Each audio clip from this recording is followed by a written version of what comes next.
요즘 한국에서 오는 소식을 들을 때, 이마싹이 이렇게 찌푸려지는 그런 그 소식을 들을 때가 종종 있습니다. 그 중에 하나가 가짜 학위 사건이죠. 학력 위조 문제입니다. 자존감이 낮은 사람들이 있는데 남들이 자기를 우습게 여기는 것 같으니까 학력을 위조해서라도 자존감을 세워보려는 그런 시도를 하는 사람들이 있다는 거죠. 결국 이 모든 것이 밝혀지는 순간에 얼마나 처참해지는지를 우리는 신문지상을 통해 본 적이 있습니다. 또 한국에서 유행처럼 최근에 번지는 일이 또 하나 있는데 그것은 친자 확인 소송입니다. 진짜 아버지냐, 진짜 아들이냐, 이거 DNA를 조사해서 확인하는 그런 일들이 최근에 종종 있어요. 저희 같이 재산이 별로 없는 사람은 별 문제가 없지만 재산이 많고 권력이 있는 사람들에게는 상당히 의미 있는 일이겠죠. 자기가 아들인 줄로 알고 생각을 했는데 나중에 조사해 보니까 아들이 아닐 때 얼마나 황당하겠습니까? 참 그 모습을 보면 흡사 참 오늘 본문의 사건과 이제 비슷한 모습을 발견하게 되는데요. 오늘 본문에 보면은 그 유대인들이 지금 그런 일을 당하고 있는 것입니다. 그들은 아브라함의 후예다, 우리는 아브라함의 자손이다 라고 자신 있게 얘기하고 있는데 예수님께서 말씀하기를 너희들이 아브라함의 자손이라면은 아브라함의 DNA가 있어야 되지 않느냐. 근데 너희들의 모습을 보니까 아브라함의 DNA가 없다. 그러니 너희가 어찌 아브라함의 후예라고 말할 수 있느냐라고 얘기합니다. 자, 아브라함의 자손이라는 자존심 하나, 그거 붙들고 여태까지 살았는데 그것에 대한 도전을 받으니까 환장할 노릇이죠. 자, 아브라함의 자손답게 그렇게 살지 못했습니다. 그것을 지적받았을 때 그들도 할 말이 없어요. 하지만 이 사건이 유대인들에게 커다란 도전이 되었던 것처럼 우리에게도 주님은 질문하고 계시는 것입니다. 어느 민족이나 민족 자체의 어떤 자긍심을 키우기 위하여 자존심 높이는 그런 일들이 있어요. 근데 세상의 수많은 민족 가운데 이 유대인만큼 민족적인 자존감이 강한 그런 민족도 드물죠. 사실 그러나 그들의 삶을 돌아보십시오. 그들의 역사를 보면 그리 쉽지 않았습니다. 수많은 외세의 침략이 있었고 나라 없는 서러움을 수없이 당했습니다. 심지어 포로로 끌려가서 한동안 살다가 돌아오는 그런 경험도 했어요. 그렇지만 그 와중에서도 그들은 목숨 걸고 지킨 게 있는데 그것은 그들의 종교였습니다. 그들의 종교, 이 아브라함의 후예라는 하나님의 백성이라는 이 종교만은 그들이 놓치지 않고 목숨하고 바꾸지 않고 정말 그들은 지켜냈던 것입니다. 그러니 자존심이 대단할 수 있지요. 지금 2000년 전 예수님께서 이들에게 말씀하실 당시도 로마의 속국으로 있었습니다. 나라가 없어요. 그렇지만 그들에게 남은 자존심이라는 것 하나, 바로 이 아브라함의 후예라는 혈통적인 것이죠. 이거 무너지면 다 무너지는 것입니다. 그렇기 때문에 굳게 지키고 있어요. 그런데 예수님께서 그 자존심을 심하게 건드리고 계십니다. 아브라함의 자손다운 모습이 보이지 않는다는 지적의 말씀이었습니다. 자, 우리가 이 아브라함의 생애를 돌아보면 특별히 창세기를 봐야 되겠죠. 창세기를 통해서 아브라함의 모습을 보면 아브라함이 아브라함 될 수 있었던 근거는 하나님이 하신 말씀에 바른 반응을 보인 것이 바로 아브라함의 특질, 아브라함의 DNA였던 것입니다.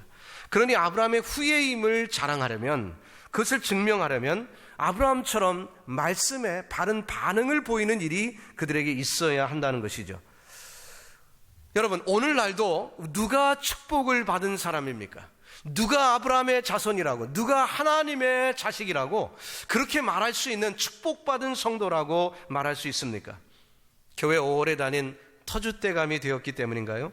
교회 안에 중요한 요직, 목사나 장로 같은 그런 직분이 있기 때문인가요? 아니지요. 성경은 그렇게 말하고 있지 않습니다. 성경이 말씀하는 축복받은 성도의 모습은 그런 외적인 것이 아니라 하나님의 말씀에 올바른 반응을 보인 사람이 복 있는 성도입니다. 그가 축복받은 성도이고 그가 하나님의 자녀다라고 말할 수 있는 소위 DNA를 갖고 있는 것입니다. 오늘 보면 37절에 보니까 예수님이 이렇게 말씀합니다. 나도 너희가 아브라함의 자손인 줄 아노라. 그러나 내 말이 너희 속에 있을 곳이 없으므로. 즉 하나님의 말씀이 그들에게 있을 곳이 없기 때문에 결국 예수님을 십자가에 못 박으려 한다고 말씀했습니다. 문제가 뭐지요? 말씀이 없다는 거예요. 말씀에 대한 바른 반응이 그들에게 없다는 것입니다. 사랑하는 성도 여러분, 저와 여러분, 오늘 이 예배를 드리는 우리 속에, 저와 여러분 속에 하나님의 말씀에 대한 바른 반응을 보이고 계십니까? 하나님의 말씀이 거할 장소가 우리 속에 있나요?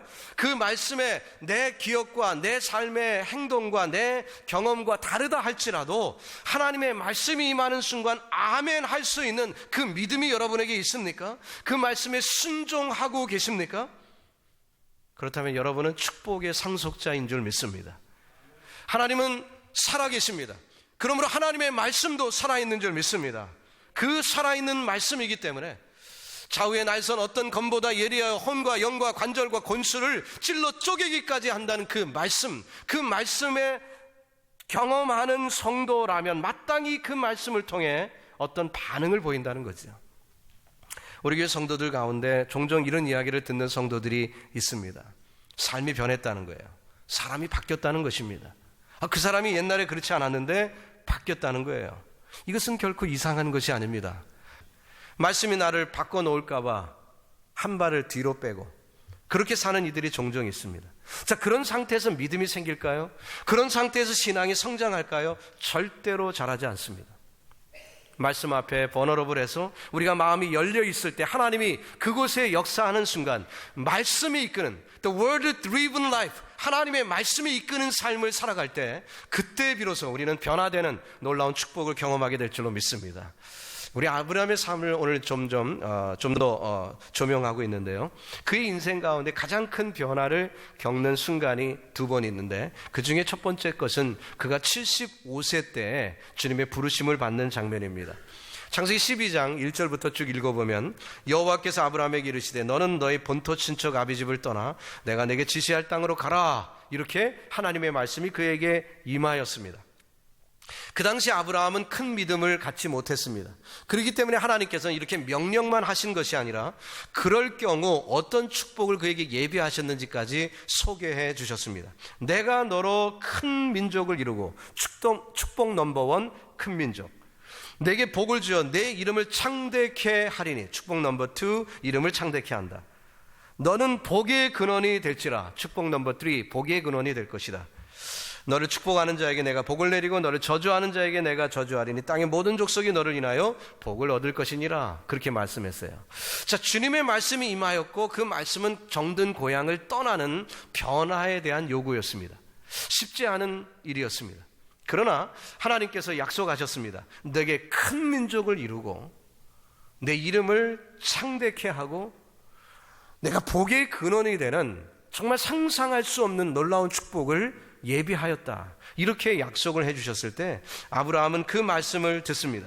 자, 그래서 어떻게 합니까? 이에 아브라함이 여호와의 말씀을 쫓아갔고 롯도 그와 함께 갔으며 아브라함이 하나를 떠날 때 그의 나이 75세였더라.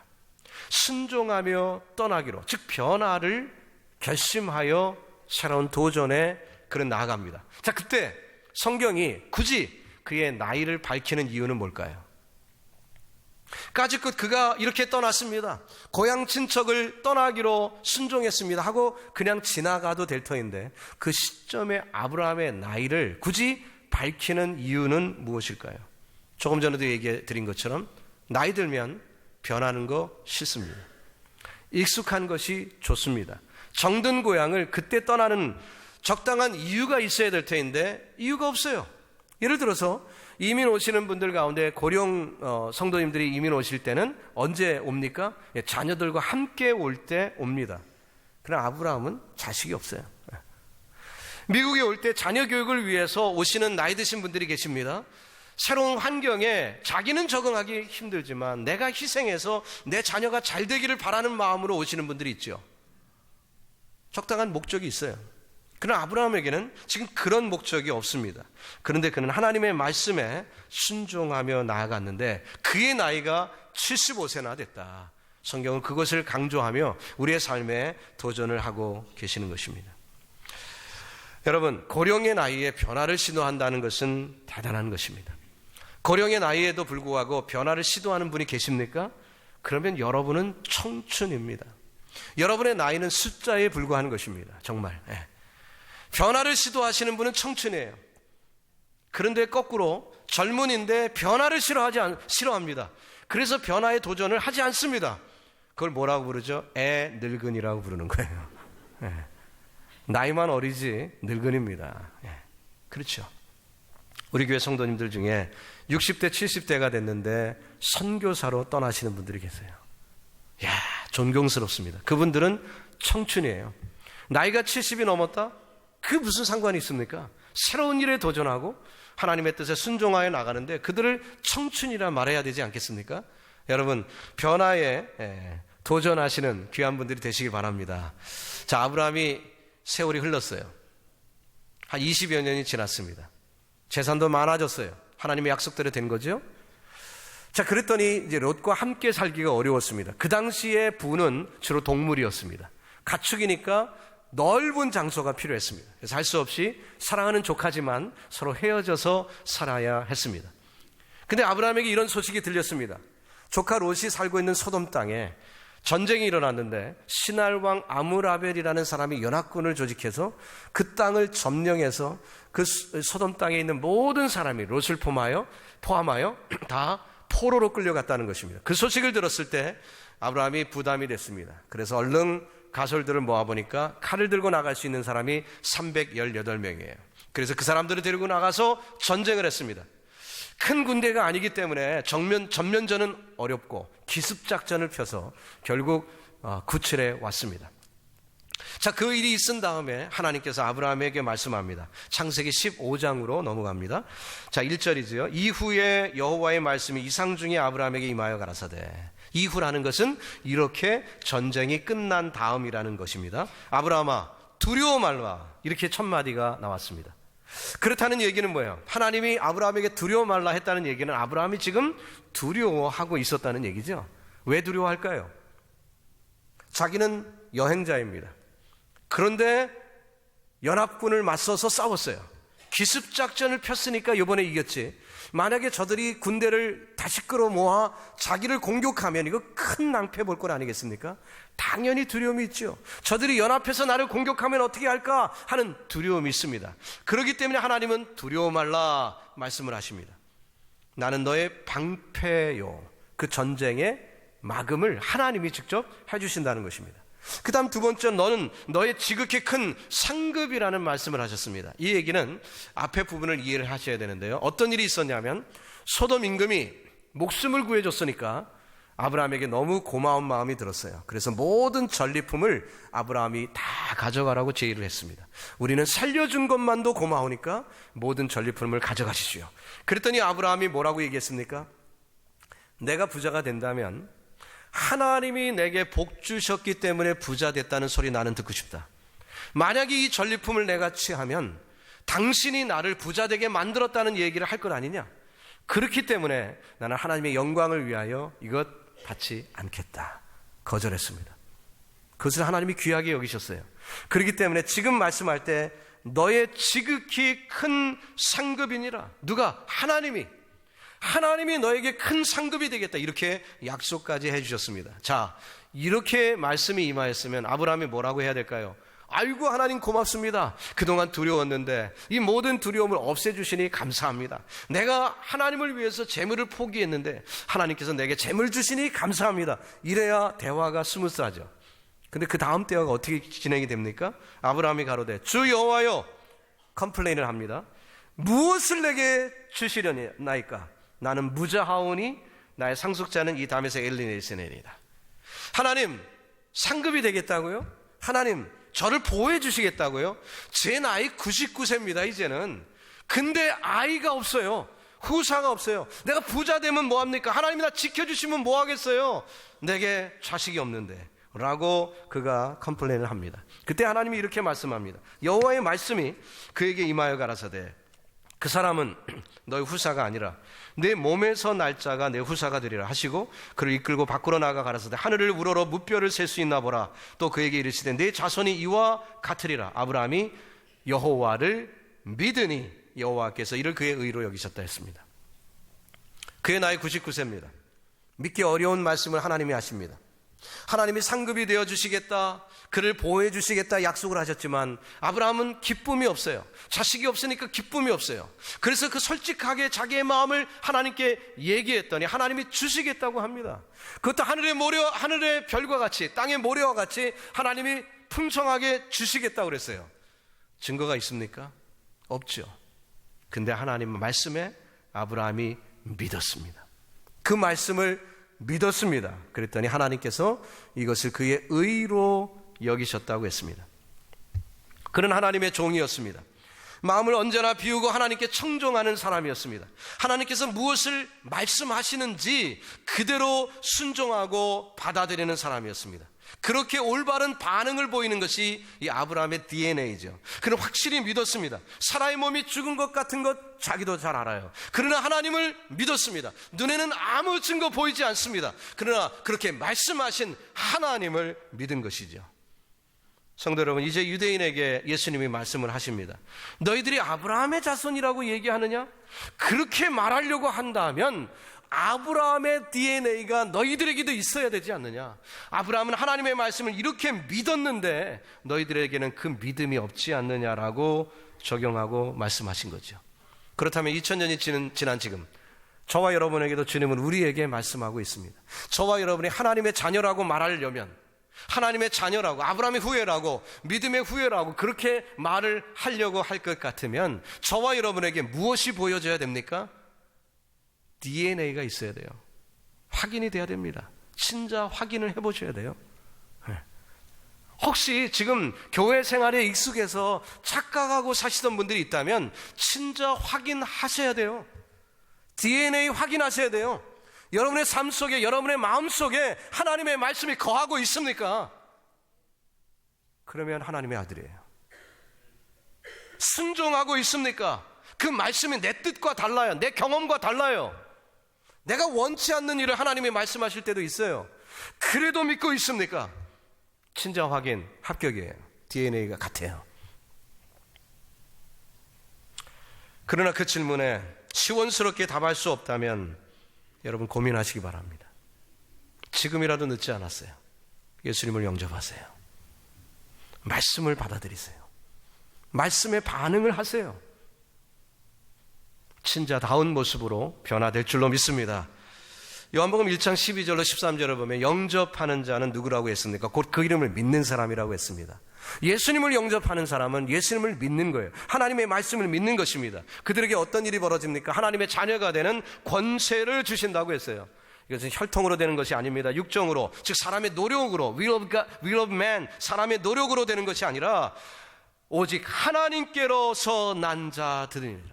성령께서 임하셔서 내 마음속에 주를 믿는 그 믿음, 주님을 영접하는 마음을 주님이 주시는데 그 믿음이 하나님의 자녀의 특질이요, 그것이 DNA라는 거예요. 여러분과 저에게 그 말씀에 대한 믿음이 확인되기를 우리 구주 예수님의 이름으로 축복합니다. 아브라함은 믿음의 조상이었습니다. 누가 하나님의 아들이며 하나님을 아버지라고 부를 수가 있겠습니까?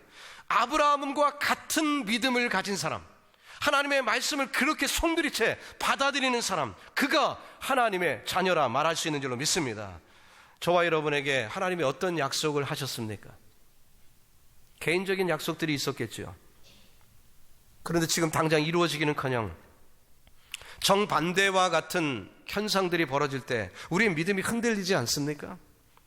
그럴 때 어떤 믿음이 필요합니까? 그럴 때 어떤 믿음이 필요합니까? 우리에게 주신 하나님의 말씀을 사용하시기를 주님의 이름으로 축복합니다. 보이지 않는 것을 보는 것처럼 믿는 믿음이에요. 그 믿음이에요. 내게 말씀하셨다. 내게 말씀하셨다면 그대로 될 줄로 믿습니다. 눈에는 정말 증거 없는데, 반응이 벌어질 게 세상에 아무것도 없는데, 그러나 하나님의 말씀이 있기 때문에 나는 무조건 하나님의 말씀을 믿습니다. 주님은 그것을 의롭게 여기신다고 말씀했습니다. 세네카라는 철학자가 한 말 중에 이런 말이 있습니다. 모든 사람으로부터의 자유보다 자기로부터의 자유가 더 중요하다. 자기의 노예가 되는 것만큼 불행하고 비참하고 절망적인 것은 없다, 이런 말을 했어요. 조금 전에 자존심에 대한 이야기를 했습니다. 유대인들은 자존심으로 똘똘 뭉쳐 있습니다. 그거 건드리면 큰일 나요. 그런데 예수님이 지금 건드리고 계세요. 근데 그들에 대하여 세네카가 한 말로 비교한다면 무슨 얘기입니까? 남의 노예가 된 것보다 더 비참한 노예는 자기의 노예가 된 거라는 거예요. 자기의 노예. 자기가 우상이에요. 자기가 우상. 자기 프라이드가 채워지지 않으면 어쩔 줄 몰라 합니다. 자기 체면이 손상되면 어쩔 줄 몰라 합니다. 이것은 자기의 노예가 된 것입니다.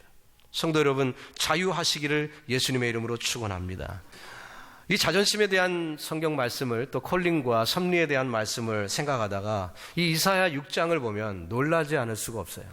이사야 6장에 이런 말씀이 나옵니다. 내가 또 주의 목소리를 들은즉 이르시되 내가 누구를 보내며 누가 우리를 위하여 갈고 그때 내가 가로되 내가 여기 있나이다. 나를 보내소서. 참 위대한 말씀이죠. 이사야가 콜링을 받는 그런 순간입니다. 자, 근데 그때 그 말씀이 끝나면은 하나님이 뭐라고 반응하셔야 될 거예요? 아이고 이사야 기특하다. 그래 드디어 내가 이제 안심이다. 내가 누구를 보낼까 걱정했는데 네가 자원했으니 감사하다. 그래 앞으로 주를 위해 헌신해라 하고 이렇게 대화가 나와야 되는데 어울리지 않는 대화가 그 다음에 나옵니다. 여호와께서 가라사대 가서 이 백성에게 이르기를 너희가 듣기는 들어도 깨닫지 못할 것이요 보기는 보아도 알지 못하리라 하여 이 백성의 마음으로 둔하게 하며 그 귀가 막히고 눈이 감기게 하라. 염려컨대 그들이 눈으로 보고 귀로 듣고 마음으로 깨닫고 다시 돌아와서 고침을 받을까 하노라. 무슨 얘기입니까? 이사야가 콜링을 받아서 저 백성들을 구하기 위해서 가는 줄 알았어요. 그런데 주님의 부르심을 받아서 가는데 그의 사명은 뭐냐면 백성들의 귀를 닫게 하는 거예요. 백성들이 이해 못하게 하는 거예요. 백성들이 받아들이지 않게 하는 게 이사야의 사명이에요. 참 이해하기 어렵죠. 제가 뉴욕에 와서 이렇게 사역을 하는데 우리 교회가 많이 좋아졌어요. 그랬더니 주변에 저를 아끼는 분들이 저를 이렇게 칭찬한답시고 이렇게 얘기합니다. 아, 이 목사님 목회 성공하셨습니다. 이런 얘기를 하는데 섬찟해요. 성공의 개념이 뭐냐 그거죠. 성공의 개념. 이사야의 성공의 개념은 실패였습니다. 역설이죠. 그런데 우리는 역사를 알기 때문에 왜 하나님이 그렇게 하신지 알아요. 만약에 이사야 때 이사야가 전한 말씀들 여러분 기억하시죠? 뭐 처녀가 잉태해 아들을 낳을 것이다 이 말씀과 함께 또 양에 대한 비유 그가 찔림은 우리의 허물을 위함이요 그가 상함은 우리의 죄악을 위함이라 그 말씀들을 이스라엘 백성들이 다 이해해버리면 안 되거든요. 그 말씀은 어디서 이루어지는 것입니까? 수백 년 지나간 다음에 십자가상에서 이루어져야 될 말씀이에요. 예수 그리스도가 베들레헴에서 처녀로 탄생하고 33년 후에 십자가에 달리는 사건을 통해 그 어린 양의 사건이 다 이루어지는 것입니다. 근데 그 수백 년 전인 이사야 때에 이 말씀을 선포하고 기록하지만 그들이 그것을 이해해버리면 난처한 것입니다. 그래서 그의 사명은 백성들에게 말씀을 전하지만 귀를 닫게 하는 거예요. 이해 못하게 하는 거예요. 그들은 아니거든요. 참으로 어려운 얘기입니다. 이해하기 어려운 말씀이에요. 만약에 이사야가 조금이라도 자존심이 있었다면 그 말씀에 순종하기 어려웠을 거예요. 여러분 누구든 실패를 위하여 부름을 받는다? 그것을 어떻게 감당할 수 있겠습니까? 우리가 잘 아는 대로 성공을 위하여 부름을 받는다 하면 지금 내가 고생을 당해도 지금 내가 어려움을 당해도 견딜 수 있죠. 미래가 있으니까. 근데 이사야 같은 경우는 그렇지 않았습니다. 실패를 위하여 온전한 실패를 위하여 부름을 받았어요. 그래도 순종을 해야 된다는 거죠. 알렉산더 컴플렉스라는 그런 표현이 있습니다. 그 얘기는 무슨 뜻이냐면요, 알렉산더가 전 세계를 점령하러 전쟁을 치러 나갑니다. 드디어 거의 전 세계를 다 차지했어요. 이제 땅끝이라고 생각하는 어떤 땅을 차지한 다음에 연회를 베풉니다. 수많은 사람들이 흥에 겨워서 축하하고 술에 젖어 있습니다. 그때 이 알렉산더가 엉엉 땅을 치며 통곡을 하는 거예요. 그래서 부하가 있다가 아니 각하, 아니 이렇게 전 세계를 다 점령하셨는데 왜 우십니까? 그랬더니 알렉산더가 말하기를 더 정복할 땅이 없어서 운다 그랬대요. 이걸 알렉산더 컴플렉스라고 얘기합니다. 성공주의를 비꼬는 얘기입니다. 무조건 성공해야 된다. 무조건 앞으로 나가야 된다. 무조건 어제보다 오늘이 좋아야 된다. 무조건 성공주의. 그걸 알렉산더 컴플렉스라고 해요. 성도 여러분, 혹시 저와 여러분도 알렉산더 컴플렉스에 빠져 있다면 곤란합니다. 하나님을 믿는 사람이라면 성경을 통해서 하나님의 뜻을 볼 줄 알아야 돼요. 때로는 가시밭길이고 어쩌면은 내가 죽을 때까지 우리는 가시밭길을 걸어가야 하는 그런 사람도 있어요. 죽은 다음에 다음 세대에서 꽃을 피울 사람도 있을 것입니다. 그래도 하나님, 저는 이 길을 걷겠습니다. 그것이 믿음 있는 성도의 고백이라는 거죠. 이제 말씀을 마치려고 합니다. 오늘 여러분의 자존심에 어떤 상태에 있는지 스스로 한번 진단해 보십시오. 아직도 이 자존심이 그냥 꿈틀꿈틀거려갖고 대인관계도 어렵고 여러 가지 어려움, 그 일들을 초래하는 이 자존심 때문에 정말 노예가 돼서 자기의 노예가 돼갖고 이리저리 끌려당하는 그런 신세를 경험하고 계십니까? 오늘 성령의 검, 말씀의 검으로 단호하게 잘라내시기를 주님의 이름으로 축원합니다. 단호하게 잘라내세요. 말씀대로 잘라내세요. 자존심이 쑥 올라오는 순간 사단아 물러갈지어다 하고 말씀으로 명령하세요. 우리 위에 십자가 지시며 창조주로서의 모든 자존심을 다 내버리신 주님의 은혜가 여러분에게 임하는 축복이 있기를 주님의 이름으로 축원합니다. 우리의 얄팍한 자존심 내세우다가 하나님의 은혜를 다 놓쳐버리지 마시고 정말 그리스도인의 DNA인 이 자존심 극복, 자기 부인의 놀라운 축복을 누리셔서 하나님과 늘 동행하며 승리하기를 우리 구주 예수님의 이름으로 축복합니다.